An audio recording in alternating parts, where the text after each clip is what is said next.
Hey, everyone. I got to get situated here. My goodness, what a crazy day on the page today. Our group was crazy today. We lost a few members.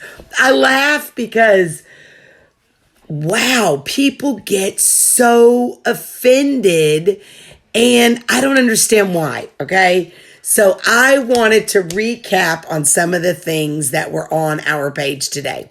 I was about to go wash my hair and I was like, nope, I want to recap on some of the things that went on our page today. So the first thing that I want to recap about is the post about the incarcerated breaking rules. I don't even know if they have the energy after reading all the comments today because you guys, I'm so busy during the week. Hey, Elizabeth, that it's hard for me to go live. And then I watched that post today and it was so crazy. Like how sometimes people take things wrong. But I want to set something straight about the breaking rules inside the prison, okay? Y'all, I can't see without my glasses, but my eyes are just kind of hurting today. So, if you think that your incarcerated loved one does not break the rules on the inside, okay, you're oblivious to this. I'm not trying to speak for anybody. That's something I do not try to do. But I'm going to tell you guys, almost, you can never say everybody on anything, but almost everybody in there, okay, has a side hustle, which is against the rules. But you guys, the side hustle could be, let's say, let me give you an example. The side hustle could be, providing paper for a class they're going to go to. That's kind of a little extreme. Usually they have their own stuff whenever it comes to class. A side hustle could be cooking your food for you. Okay. A side hustle could be you trade me food. Okay. You trade me food. You get commissary. I don't get commissary. Okay. You trade me food, so you provide, like you go to commissary, you pick up the food, and then you make sure the food gets down to me, and I'm gonna cook all the food. But it's gonna be able to be split times two. So you don't have to cook any of it. I'm gonna cook it all, but for my side hustle, I get some of the food too. So that's my side hustle. Your side hustle might be to draw pictures and to send home to loved ones. So you might take a handkerchief and you might say, my loved one loves butterflies. I can't draw, but will you draw butterflies for me? Yep. I'll draw butterflies for you. I'll put your loved one's name on it. And then when you go to store, order me this, and this. Okay. Because I don't get commissary, but I draw good. Okay. Side hustles can also be illegal. Side hustles can be contraband, which, is phones. Side hustles can be, drugs. Side hustles can be K2. Side hustles can be things that are also illegal. And that's not what I'm talking about here, okay? Of course that's wrong. It's just like out on the streets. It's wrong to break the law, okay? Whenever you go and deliberately say, I'm going to go over here and I'm going to steal some stuff at Walmart, and I know I'm stealing, but I'm going to steal because first of all, I need it or want it or whatever it is, then it's wrong. So if you get picked up for shoplifting, you're going to get in trouble, okay? But let's say you're in Walmart and you're walking by the grapes and you grab a grape and put a grape in your mouth. Are they going to send you to jail for that? No, they're not. They might say, hey, if you're going to be eating grapes, you need to, you need to pay for it. But I've eaten a grape and I've eaten a cherry to see if it was sweet. I'm not going to pick up a whole apple. Common sense tells us what we can and can't do. Are we stealing if we eat the grape? Some of you say yes. Some of you say no. You know what? I don't want to buy $5 worth of grapes if I can't see that the grapes are going to be sweet. So sometimes I might take a grape off. I might take a blueberry out. I don't open up the container, but if they're in an open flat, So that to me is the difference. Maybe that's my opinion. I'm not saying it's the right opinion, but come on, you guys. Okay. I'm not saying that they should be in there, selling their soul or doing whatever they're doing and getting away with it. But you guys, this is survival. Okay. This is survival. Sometimes I have known that, the incarcerated have gotten in debt with people. And so they'll do things like iron their clothes. They'll do things like go wash their clothes. They'll wash them. They'll press them. They'll make them nice. So at visitation, their shoes are clean. They'll clean shoes. They'll, provide you with some shampoo. They'll make sure you have toilet paper. Whatever it is, it's going to happen in prison. So just know that. And it's not something we go ask our loved ones. We don't go, well, what is your side hustle? But in the book, Locked Up from Both Sides of the Wire that I had published a couple of years after my son went in, it is on Amazon under Jody Rose, Locked Up Both Sides of the Wire. We have someone who's incarcerated that writes a whole chapter in there, and he talks about this. He talks about survival in prison, and it is a survival guide that is basically going to tell you they have to do this stuff. And 99.9% of the time, they have a side hustle. Do we ask them, what's your side hustle? No, they don't talk about it. They don't discuss it. They're not going to, but they tell me everything. They've got a side hustle. And it could be something as simple as working in the kitchen and giving you an extra scoop when you come through the line, giving you an extra banana when it's breakfast, giving you some extra napkins, giving you, you know what I'm saying? So you guys have to understand and don't be naive. Don't think, I had people messaging me saying, yeah, but my loved one has never broken. Yes, they have. Yes, they have. They might break the most simple rules, just like we do, just like grabbing the grape or grabbing the, at the store. We used to have this thing. I know some of you can relate to this. It was this Brock's candy in the middle of the store. And it had, actually stores in big cities still have the concept because they have candy everywhere. And you're supposed to put it in a bag and you're supposed to tie it. And then you're supposed to take it up front. You cannot tell me, if you're curious, if these almonds that cost $15.97 a pound in this Whole Foods is good, that you're not going to pop one of those almonds in your mouth. That is still against the law. So if we're going to rate these things, we need to at least put them in some kind of realistic categories and say, you know what? My loved one does do. You don't have to admit it. What do you even have to tell anybody that they do? But what you have to do is you have to open up your mind to go, because I've even had, loved ones say, well, I'm not helping them because I found out that they were doing this or they were doing that. Let me tell you guys, this is about survival. Okay. They have to survive. They have to do things. And in Mississippi right now, those phones, those contraband phones are what is making the United States see what's really going on. Do I agree with the contraband phones? Absolutely not. But actually, then again, how could you not? Inmates' lives are being lost. And if it takes getting a contraband phone, would I ever smuggle one in? Absolutely not. Would I ever help someone get one? Absolutely not. But they're getting them. They're getting them from their own correctional officers. So, just like a dad said today, he was a dad from prison and he was able to at least see his children and FaceTime his children. So we don't know what they're dealing with. Some of these people, this is their only little whim into the outside world. Some of them have been in there for 20, 25, 30, 35, 40 years. Okay. So what I want to say to you tonight is don't always judge a situation.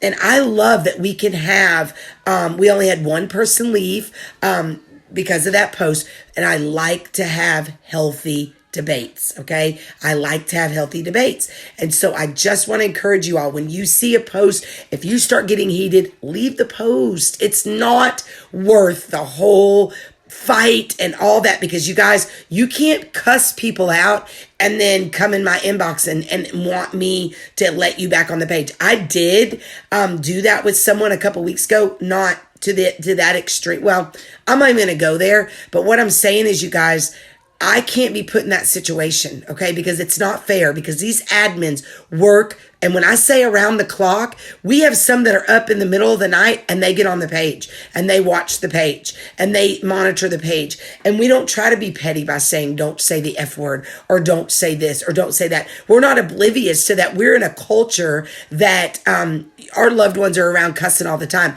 But the thing about it is when we allow cussing, more cussing comes, and then here comes the drama. And I'm not going to let you bring drama into my house. So why would I let drama come into the groups that I and these admins have worked countless hours to help us to work out, okay? I will not do that. We work day in and day out, and so do our group members. We have group members that message us, that let us know what's going on. We have admins that walk people through everything, you guys. We have crazy things. And sometimes we have to make the decision to remove people. We've even had to remove admins, okay? We don't want to do that, but we want to be different. We want #inmate support to be different. We want to encourage. We want to advocate. We want to educate. We want to seem.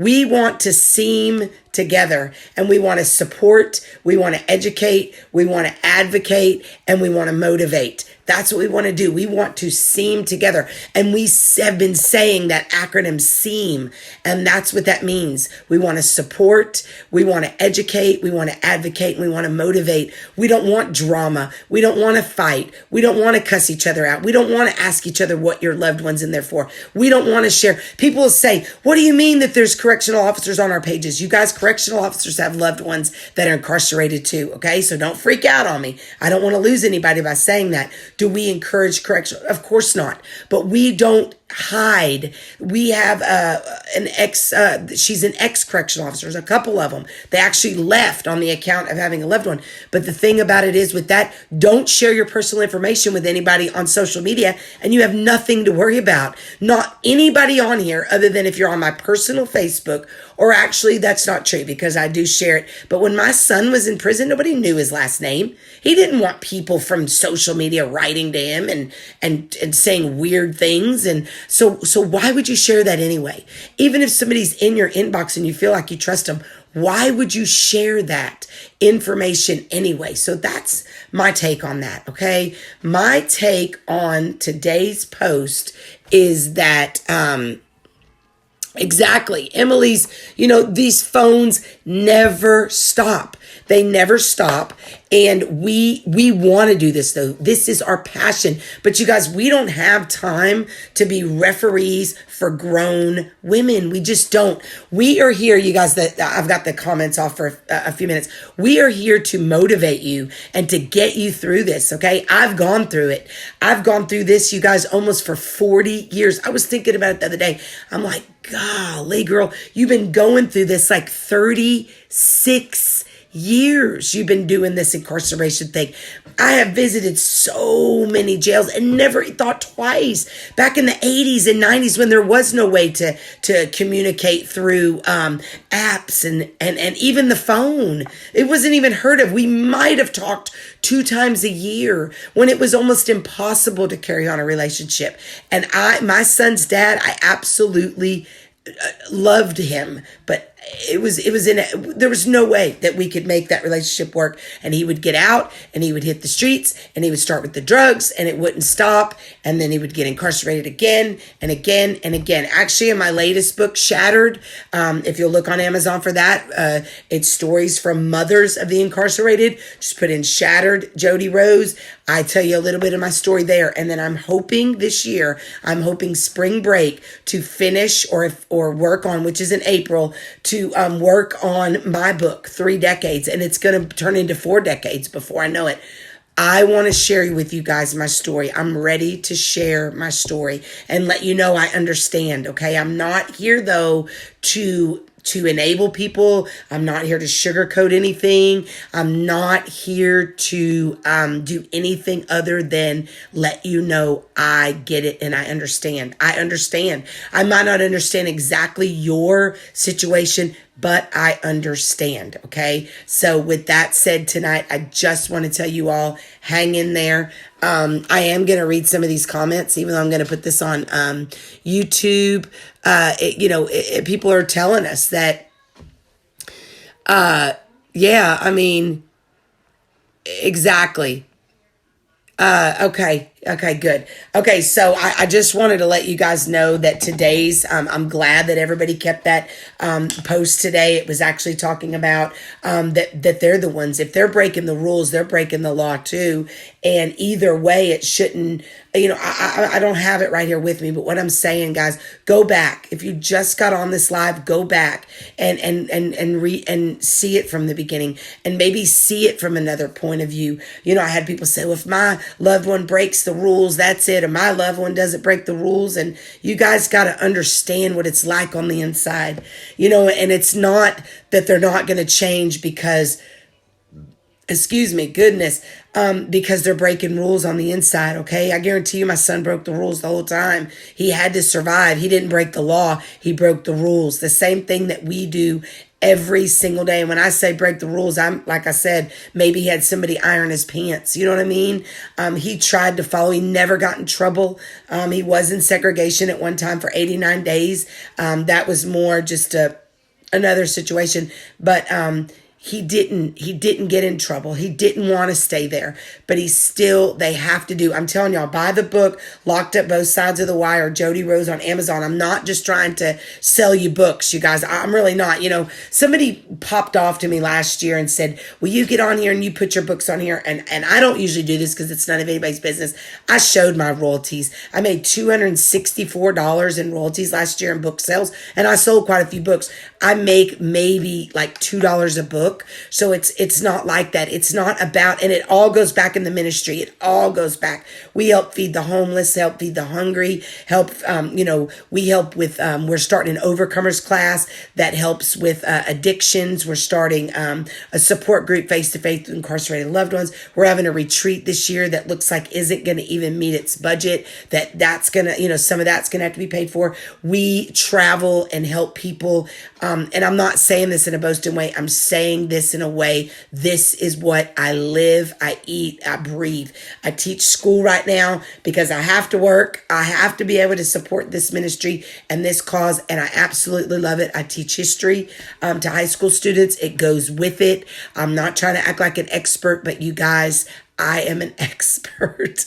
Unfortunately, I am an expert in the college part, the living it part, the teaching it part, the, having it firsthand experience. This is my expertise. Somebody else's expertise would be nursing. I wouldn't have the first clue about putting in an RV, or somebody else's would be, medical billing, or somebody else's. Mine is criminal justice, and it is prisons and jails and state crimes and the verbiage and the college that goes with it, and the experience that goes with it, and the visiting and being inside and working with the incarcerated. This is what I live. I breathe it, not for any kind of fortune and fame, but because I truly have a passion in my heart for it, and I absolutely love it. So with that said, I'm gonna let everybody go. Y'all have a great night. Thanks for joining me again. Y'all, sorry I always use my hands whenever I talk, but I've always been that way. I'm so passionate about certain things. So anyway, I got my San Diego shirt on, so all you Californians, I lived in California for a few years too. That's all in my book that's going to come out this next year. I'm hoping 2020, later on in the summer, that book will be published, and it's a trip. So be watching for that. Y'all have a great night, and if you missed this, please go back to the beginning and watch it. And as I always say, peace out.